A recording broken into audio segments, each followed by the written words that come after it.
100 জন মানুষকে গভীর জঙ্গলের মধ্যে ছেড়ে দিয়েছি, আর হেল্প আসার সময় যে টিমের সব থেকে বেশি মানুষ টিকে থাকবে তারা $2.5 লাখ ভাগ করে নেবে। নীল পোশাক পরা মানুষগুলো হলো সার্ভাইভাল এক্সপার্ট, আর লাল পোশাক পরা মানুষগুলো হলো অ্যামেচার, যারা হয়তো জঙ্গলের পরিবেশের সাথে মানিয়ে নিতে পারবে না। ব্যাগগুলো নাও আর আমাকে ফলো করো। তোমরা টানা কতদিন জঙ্গলে থেকেছো? সবচেয়ে বেশি 3 মাস। মানে শখ করে? হ্যাঁ। ও মাই গড। তোমাদের মধ্যে কতজন আগে ক্যাম্পিং করেছো? তোমাদের মধ্যে কতজন এখানে 1 মাস টিকে থাকতে পারবে?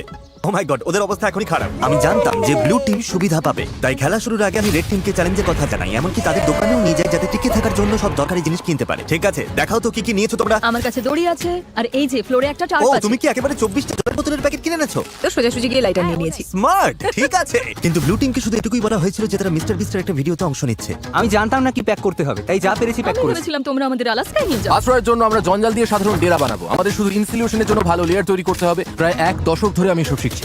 তোমরা এটা বানাবে, এতে সবার মনোবল বাড়বে। আমার কথাটা বোঝা গেছে? শেষমেশ আমরা একটা বাচ্চাদের টেন্ট পেয়েছি। ভাগ্য ভালো, আমার উচ্চতা 5 ফুট 5। তোমাদের কাছে এত সুযোগ সুবিধা আছে, কি মনে হয় তোমরা ব্লু টিমকে হারাতে পারবে? হ্যাঁ, যদিও ওরা প্রফেশনাল। আমরা আমাদের মতো প্রফেশনাল। আচ্ছা আচ্ছা, আমি কিছু একটা পেয়েছি। আমি শুধু সেটাই করছি যা সিনেমায় দেখছি। আচ্ছা, ওরা কি এগুলো শখ করে করছে? তোমরা কত রাত থাকবে? প্রতিটা রাত আমি এখানে বড়দিন পর্যন্ত থাকতে যতক্ষণ পারবো। আমাদের চলে যেতে বলা হচ্ছে। প্রথম রাতেই পরিষ্কার বোঝা গেল যে বাড়তি সুবিধার কারণে রেড টিমের কাজ অনেকটাই সহজ হয়ে গেছে, কিন্তু তাপমাত্রা হঠাৎ অনেকটাই কমে যাওয়ায় এক্সপার্টদের ঘুমানো দায় হয়ে পড়ল। আমি ভীষণ ক্লান্ত আর তৃষ্ণার্ত, ভাবছি এখানে কেন এলাম। আমি একটুও ঘুমোতে পারিনি, মাটিটা খুব ঠান্ডা আর সবকিছু কেমন ভিজে ভিজে। আর এই চ্যালেঞ্জ থেকে বের হওয়ার একমাত্র উপায় হলো ফ্লেয়ার জ্বালানো আর উদ্ধারের জন্য অপেক্ষা করা। আমাদের প্রথম একজন এইভাবে হাল ছেড়ে দিল। একজন গেল, আর 49 জন বাকি। তবে শুধুমাত্র একজনই নয়। সরি বন্ধুরা, আমি সত্যিই দুঃখিত। আশ্চর্যের বিষয় হলো প্রথম যে 2 জন বাদ পড়লো তারা ব্লু টিমের এক্সপার্ট। অন্যদিকে রেড টিম তাদের সব রিসোর্স ব্যবহার করে বেশ আয়েসেই বাইরে রাত কাটিয়েছে। সুন্দর একটা সকাল, রোদ উঠেছে।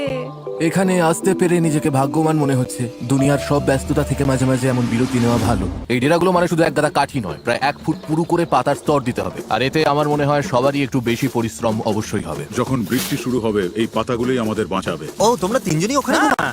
তোমাদের কি মনে হয় এটা বৃষ্টিতে টিকবে? সেটা জানার একটাই উপায় আছে। আমরা আমাদের শেল্টার বানাবো যাতে বৃষ্টির মধ্যে ঘুমোতে না হয়। তাই আমরা ছাদ তৈরি করছি যাতে খাবারগুলো নিরাপদ আর শুকনো রাখা যায়। এটা তোমরা বানিয়েছো? হ্যাঁ, এক্সপার্টরা যখন তাদের লিমিটেড রিসোর্স ভালোভাবে ব্যবহার করছিল, অ্যামেচাররা তখন তাদের সুযোগ সুবিধাগুলো দ্রুত নষ্ট করে ফেলছিল। তোমরা শুধু এইটুকুই করেছো। দিন গড়িয়ে রাত হতেই অ্যামেচাররা বেহিসাবির মতো সব নষ্ট করতে থাকলো। আমি জানি ওরা অনেকক্ষণ পরিশ্রম করছে, অনেক শক্তি ক্ষয় করছে, কিন্তু বেশিক্ষণ টিকবে না। কিন্তু এক্সপার্টদের পরিশ্রমের ফল পাওয়া শুরু হয়ে গিয়েছিল। এটা 4 সিজনস হোটেলের থেকেও ভালো। আমার মনে হয় আমাদের রাতটা অনেকটা আরামে কাটবে। আমরা এই জঙ্গলের মধ্যে একদম বাচ্চাদের মতো ঘুমিয়েছি, তার কারণ আমরা একটা দারুণ ডেরা বানিয়েছি। এটা বেশ গরম ছিল। রেড টিমের কাছে হয়তো টেন্ট, স্লিপিং ব্যাগ সব আছে, কিন্তু আমাদের এটা আছে। জানো তো, আমরা এখানে না খেয়ে রয়েছি। এক্সপার্টরা যখন পর্যাপ্ত বিশ্রাম নিয়ে ফুরফুরে মেজাজে দিন শুরু করলো, আরে এটাই তো আমি বলছিলাম। অ্যামেচাররা তখন দিন শুরু করলো টিকে থাকার সবচেয়ে কঠিন যুদ্ধের মুখোমুখি হয়ে, একদম খালি পেটে।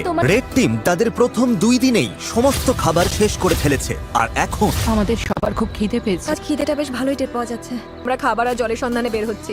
আর এদিকে খাবার খোঁজার ক্লাস শুরু হচ্ছে। বা সার্ভাইভাল এক্সপার্ট সেথের বুদ্ধিতে ব্লু টিম পুরো জঙ্গলটাকেই একটা গ্রসারি স্টোরে পরিণত করলো। সে এমনকি কাঠি দিয়ে মাছ ধরার ফাঁদ বানিয়ে পাশের নদীতে পেতে রাখলো। এদিকে অ্যামেচাররা তাদের মাছ ধরার সরঞ্জাম ব্যবহার করেও শেষমেশ শুধুমাত্র আবর্জনাই ধরতে পারলো। কিন্তু চতুর্থ দিনে এসে এই খাবারের অভাব আর হাসির পর্যায়ে থাকলো না। আমাদের সব খাবার শেষ। আমাদের কাছে কতটা খাবার আছে জানো কি? আমাদের কাছে একটুও খাবার নেই। যেহেতু পার্টি মিক্স বড়জোর 45 মিনিট চলে, এটা কি? আমার কাছে সেটার জন্য একটা প্ল্যান ছিল। বিটরুট। আপেল। আমি বনের চারপাশেই খাবারের ছোট ছোট ভান্ডার লুকিয়ে রেখেছি। ঠিকমতো ভাগ করে চললে এখানে টিকে থাকার জন্য ন্যূনতম খাবার রাখা ছিল। আমি বাজি ধরতে পারি এই বনে আরো অনেক কিছু আছে, আমাদের শুধু একটু ঘুরে দেখতে হবে। আমি জঙ্গলে এক গাদা খাবার খুঁজে পেয়েছি। খাবার মেপে খরচ করতে 2 দলই নিজেদের প্যান্ট্রি তৈরি করলো। আমার মনে হয় আমরা কিছুদিন ঠিক থাকতে পারবো যদি আমরা একসাথে কাজ করি। খেয়াল রাখতে হবে কেউ যেন একে অপরের বিরুদ্ধে না যায়। কিন্তু ব্লু টিমের জুলিয়ার মাথায় অন্য বুদ্ধি ঘুরছিল। আমি চাই না এগুলো নিয়ন্ত্রণ ওদের হাতে থাকুক। ওরা খাবারের উপর ঝাঁপিয়ে পড়বে, তখন আমাদের মতো যারা 1 সপ্তাহ না খেয়ে থাকতে রাজি তাদের জন্য অবশিষ্ট কিছু থাকবে না। রাতের খাবার বানাচ্ছি। হ্যাঁ, সেটাই। ঠিক তখনই উত্তেজনা চরমে পৌঁছালো। আমরা আমাদের সাধ্যমতো চেষ্টা করছি। সবাই হয়তো খুশি হবে না, কিন্তু তোমরা যদি আমাদের সাথে কথাই না বলো তাহলে খুশি করব কি করে? গেলাম। Good night.